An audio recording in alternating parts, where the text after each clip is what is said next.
The Snow Queen, the Magic Mirror. In the heart of a big city, where rooftops were so close you could almost touch, lived two best friends, Kai and Gerda. They had little gardens in window boxes filled with the most beautiful roses, and it was there, between the flowers, that they spent their happiest days. One winter evening, as snowflakes danced outside, Kai's grandmother told them about the Snow Queen. "She is the queen of the snowflakes," she whispered. "She flies where the snow is thickest and peers into windows, and her breath freezes them into icy flowers." Kai boasted, "Let her come. I'll melt her on the warm stove." Far away from the city, a wicked goblin had created a magic mirror. This was no ordinary mirror. It had the power to make everything good and beautiful look ugly and horrid. The beautiful roses would look like wilted weeds, and happy smiles would look like grumpy frowns. The goblin and his friends thought it was a wonderful game. They flew high up into the sky, hoping to take the mirror to heaven itself. But the higher they flew, the more the mirror shook and wiggled, until it slipped from their grasp and fell. It shattered on the ground into millions and billions of tiny, sharp pieces. These splinters of glass, no bigger than a grain of sand, were carried by the wind all across the world. It was a terrible disaster. If a tiny piece of the mirror flew into a person's eye, they would only see the bad in everything. If a splinter pierced their heart would turn to a cold lump of ice. One afternoon, as Kai and Gerda were looking at a picture book, Kai suddenly cried out, "Ow, something just pricked my heart, and something is in my eye." Gerda looked and looked, but she couldn't find anything at all. From that day on, everything changed. Kai became cross and unkind. He made fun of Gerda's roses, saying they were ugly. He mimicked his kind old grandmother. The little splinter of glass in his heart and eye had changed the sweet boy completely. Winter arrived, blanketing the city in snow. Kai went to the great square with his little sled. Suddenly, a huge, magnificent sleigh, painted pure white, appeared. The driver was covered in a white fur coat and hat, so you couldn't see their face. Quick as a flash, Kai tied his sled to the back of the big one. They flew off, faster and faster, right out of the city gates. The driver turned, and Kai saw it was a tall, beautiful woman. Her skin was like snow, and her eyes shone like two bright stars. It was the Snow Queen. She smiled at Kai, a smile as cold as ice. Kai and Gerda were home, but winter was not. Though the calendar promised spring, a stubborn chill clung to the town. Kai no longer played games. He spent his days in the garden, spinning frost and ice into glittering sculptures. His hands, which should have been cold, were alive with a strange, frosty magic. "Your ice bird is lovely, Kai," Gerda said, pulling her shawl tighter. "But the sun is trying to shine. Let's go fly our kite." Kai shook his head, his eyes fixed on his creation. "The ice needs me," he whispered, his breath a cloud of mist. A tiny sliver of the Snow Queen's magic remained, not in his heart, but in his hands. The townspeople grew anxious. The endless cold kept the spring crops from growing, and a gloom settled over everyone.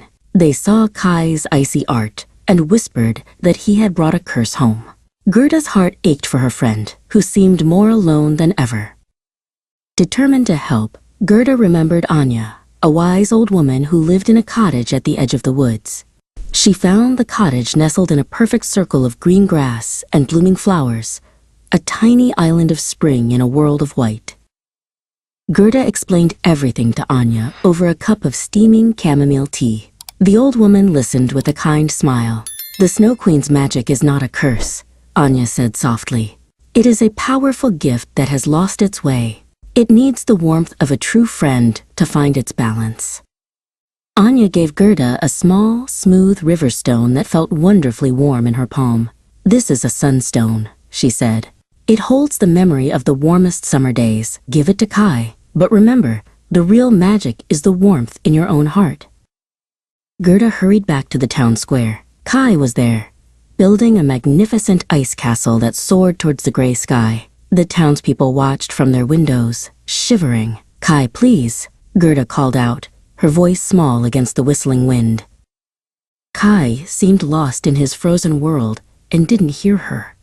Gerda took a deep breath, walked right up to him, and placed her hand gently on his arm. In her other hand, she clutched the warm sunstone. "I'm your friend Kai," she said softly. "You are not alone." A gentle warmth flowed from the stone and from Gerda's touch, spreading through Kai. The towering ice castle shimmered, then began to melt. But it wasn't just turning to water. Wherever a droplet fell, a tiny, perfect spring flower, a crocus, a snowdrop, a daffodil, pushed up through the snow. The cold spell was broken. Sunshine poured down on the town square. Kai looked at Gerda, and his eyes were clear and full of his old warmth. He still had a touch of winter's magic, but now, with his best friend by his side, he used it to create melting ice flowers that welcomed the spring, proving that the warmest magic of all was friendship. A year had passed, and the seasons had returned to their gentle rhythm. Kai's magic, once a source of fear, was now a delight. In the crisp autumn mornings, he would touch the window panes, and delicate frost ferns would bloom on the glass, only to melt away in the midday sun. He and Gerda were closer than ever, sharing the beauty of his gift. One afternoon, as the autumn leaves swirled like dancers, a new boy appeared in the town square. He had hair the color of storm clouds and eyes that sparkled with mischief. He moved with the wind, sometimes seeming to be everywhere at once. His name was Finton, and he was drawn to the faint chill that always lingered around Kai. "Your magic is so tame," Finton laughed, his voice like the rustling of leaves. "Why draw tiny ferns when you can build mountains?" He urged Kai to use his power for bigger things. Together they froze the surface of the town pond, creating a glittering ice rink weeks before the first true frost. At first, it was wonderful. The town's children cheered, skating across the magical ice under the autumn sun. But Gerda watched with a worried heart. She saw a familiar, distant look in Kai's eyes. The red and gold leaves on the trees were now edged with a hard, unmelting frost. "This isn't right, Kai," Gerda said gently one evening. "The harvest isn't finished. The apples will freeze on the branches." But Fintan was there, a cool breeze at Kai's ear. "She doesn't understand," the wind boy whispered. "She's afraid of how special you are." Kai turned away from Gerda, his heart feeling a pang of cold confusion. Fintan, delighted by his new friend's power, had a grand idea. "Let's have a winter festival, right now." He spun around Kai, whipping up a chilly wind. Caught in the excitement, Kai forgot about balance. He forgot about the warmth of friendship. He raised his hands and called upon the deepest, coldest part of his magic. Snow began to fall, not gentle flakes, but a thick, swirling blizzard that blotted out the autumn sky. The wind howled, and the townspeople ran for cover. This wasn't the playful magic they had come to love. This was a storm, wild and dangerous. Gerda found Kai on the hill overlooking the town, at the very center of the storm. She wasn't carrying the warm sunstone this time. Instead, she held a small basket of ripe, red apples, the last of the autumn harvest. "Kai," she called over the wind, "remember this?" She put an apple into Kai's hand. It was cold, almost frozen. "Remember the taste of the sun in this apple?" she said softly. "Winter is beautiful, but so is autumn. They each need their turn." Kai looked from the apple to Gerda's warm, trusting face. The wild magic in him began to calm. Kai took a deep breath. He didn't fight the storm. He guided it. The blizzard softened into a gentle snowfall, blanketing the town in a peaceful layer of white. Kai, with Gerda by his side, had learned the greatest magic of all. Not just power, but harmony. The premature winter was beautiful. Snowflakes glittered on every branch, and the town looked like a frosted cake. Kai and Gerda made snow angels and drank hot cocoa. But Kai noticed the sun felt a little too warm on his cheeks, and the snow seemed to be melting faster than it should. A tiny worry started to grow in his heart. The next day, the worry grew bigger. The beautiful snow turned to gray slush. Puddles became ponds. The gentle river that flowed through the town began to gurgle and growl. It swelled and rose, creeping over its banks and licking at the foundations of the houses. A gust of wind swirled around Kai. It was Fintan. "Look at this," he laughed. His voice carried on the damp air. "The river is awake. It wants to play." He zipped over the churning water, not noticing the fear on the faces of the townspeople. Gerda found Kai sitting by the river, his head in his hands. "This is my fault," he whispered. Gerda sat beside him and took his hand. "You didn't mean for this to happen," she said softly. "A mistake is just a chance to make things right." Kai looked at the water, then at the town. An idea sparked. He couldn't stop the flood, but maybe he could guide it. He ran to the edge of the town and placed his hands on the wet ground.